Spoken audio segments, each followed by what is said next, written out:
സയ്യിദുനാ ഉമർ ഇബ്നുൽ ഖത്താബ് റളിയല്ലാഹു അൻഹു വഫാത്തിന്റെ അവസാന സമയം സ്വന്തം മകനെ വിളിക്കുകയാണ്, മോനെ യാ അബ്ദല്ലാഹ്, മരിച്ചു കഴിഞ്ഞാൽ എന്റെ ജനാസ അല്ലാഹുവിന്റെ റസൂലിന്റെ ഖബറിന്റെ അടുത്ത് കൊണ്ടുപോയി വെക്കണം. അവിടെ ഒരു സ്ഥലമുണ്ടല്ലോ മോനെ, ആയിഷ ഉമ്മയോട് ഒന്ന് സമ്മതം ചോദിച്ചു വരണേ. സമ്മതം കിട്ടിയാൽ എന്റെ ഖബർ മുത്തു റസൂലുള്ളാഹിന്റെ ഖബറിന്റെ സമീപത്ത് വെക്കണം. സുബ്ഹാനല്ലാഹ്, അല്ലാഹുവിന്റെ റസൂലിന്റെ ഉമ്മത്തിലെ സ്വർഗ്ഗത്തിൽ കിടക്കുന്ന രണ്ടുപേരുടെ, ആദ്യമായി സ്വർഗ്ഗത്തിൽ കിടക്കുന്ന രണ്ടുപേരുടെ വർത്തമാനങ്ങളാണ് ഇവിടെ പറഞ്ഞത്. രണ്ടുപേരും അവർക്കറിയാം അല്ലാഹുവിന്റെ റസൂൽ കിടക്കുന്ന മണ്ണ് അത് ബറക്കത്തുള്ള മണ്ണാണ്. ആ മണ്ണിൽ കിടന്നാൽ അവിടെ ആനന്ദമാണ്, അവിടെ ആവേശമാണ്, അവിടെ ബറക്കത്താണ്. മുത്തുനബിയുടെ ഖബർ തട്ടിയ ശരീരം തട്ടിയ മണ്ണുമായി നമ്മുടെ ശരീരം തട്ടിക്കിടക്കണമെന്ന് ആഗ്രഹിച്ചു സയ്യിദുനാ അബൂബക്കറിന് സിദ്ദീഖ് റളിയല്ലാഹു അൻഹു, സയ്യിദുനാ ഉമർ ഇബ്നുൽ ഖത്താബ് റളിയല്ലാഹു അൻഹു. അവര് കിടക്കുന്ന സ്വർഗ്ഗത്തിലേക്കല്ലേ നമുക്കും പോകേണ്ടത്. അതുകൊണ്ട് ബറക്കത്തുകളെ നിഷേധിക്കണ്ട, മഹാന്മാരെ മോശമാക്കണ്ട. അവര് കിടന്നുറങ്ങുന്ന മണ്ണിന് വലിയ ബറക്കത്താണ്, വലിയ പുണ്യമാണ്.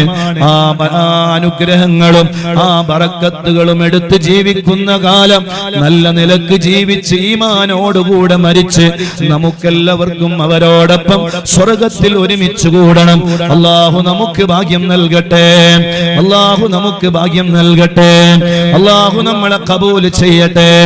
ചൊല്ലുകയാണ്, അല്ലാഹുവിന്റെ റസൂൽ പറഞ്ഞതാണ്, ഇമാം ബുഖാരി റളിയല്ലാഹു അൻഹു റിപ്പോർട്ട് ചെയ്ത ഹദീസാണ്, ഇമാം മുസ്ലിം റളിയല്ലാഹു അൻഹു റിപ്പോർട്ട് ചെയ്ത ഹദീസാണ്, മുത്തഫഖുൻ അലൈഹി ആയ ഹദീസാണ്.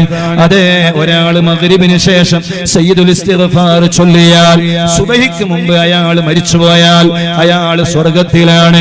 ഈമാനുള്ള മരണമാണ്. അതേ, മഗ്രിബിന് ശേഷം ചൊല്ലി, അതേ സുബഹിക്ക് ശേഷം ചൊല്ലി, മഗ്രിബിന് മുമ്പ് അയാൾ മരണപ്പെട്ടു പോയാൽ അയാൾ സ്വർഗ്ഗത്തിലാണെന്ന് അല്ലാഹുവിന്റെ റസൂലിന്റെ നാവ് കൊണ്ടാണ് പറഞ്ഞത്. ഒരു ദിവസമെങ്കിലും ഒരു തവണയെങ്കിലും എല്ലാ ദിവസവും ജീവിതത്തിൽ പതിവാക്കണേ. മദനിയത്തിന്റെ മഹത്തായ മജ്‌ലിസ് മൂന്നാമത്തെ വർഷത്തിലേക്ക് കടക്കുമ്പോ അൽഹംദുലില്ലാഹ് എത്രയെത്ര മുഅ്മിനീങ്ങളാണ് സയ്യിദുൽ ഇസ്തിഗ്ഫാർ കാണാതെ പഠിച്ചത്, അവര് ജീവിതത്തിൽ കാണാതെ പതിവാക്കുന്നത്. ഇശാ മഗ്രിബിന്റെ ഇടയിൽ പവിത്രമായ ഈ മഗ്രിബിന്റെ ശേഷം കിടന്നുറങ്ങുന്നതിന് മുമ്പ് അവരത് ചൊല്ലിക്കിടന്നുറങ്ങുകയാണ്. സുബഹി നിസ്കാരം കഴിഞ്ഞും ചൊല്ലുകയാണ്. സ്വീകരിക്കണേ റബ്ബേ, ഖബൂൽ ചെയ്യണേ അല്ലാഹ്. സീരിയലുകളോട് വിടാ, സിനിമകളോട് വിടാ, വൃത്തികേടുകളോട് വിടാ. വേണ്ട വേണ്ട, നല്ല സമയങ്ങൾ അതിനു വേണ്ടി ചെലവഴിക്കാനുള്ളതല്ല. ഖുർആൻ ഓതാനുള്ളതാണ്, ദിക്ർ ചൊല്ലാനുള്ളതാണ്, നന്മകൾ ചെയ്യാനുള്ളതാണ്. അൽഹംദുലില്ലാഹ് എത്ര ആളുകളാണ് മദനിയത്തിൽ പങ്കെടുത്തുകൊണ്ടിരിക്കുമ്പോ ലോകത്തോട് വിട പറഞ്ഞു പോയത്. എത്ര നല്ല മരണമാണ്. സ്വലാത്ത് ചൊല്ലി മരിച്ചവര്, ലാ ഇലാഹ ഇല്ലല്ലാഹ് ചൊല്ലി മരിച്ചവര്, അസ്മാഉൽ ഹുസ്ന ചൊല്ലി മരിച്ചവര്, സയ്യിദുൽ ഇസ്തിഗ്ഫാർ ചൊല്ലി മരിച്ചവര്. അല്ലാഹുവേ, ഖബർ നീ സ്വർഗ്ഗമാക്കണേ അല്ലാഹ്. ഇന്നലെയും അതേ മദനിയത്തിൽ പങ്കെടുത്തുകൊണ്ടിരിക്കുമ്പോ ഒരു നല്ല മനുഷ്യൻ ലോകത്തോട് വിട പറഞ്ഞു പോയി.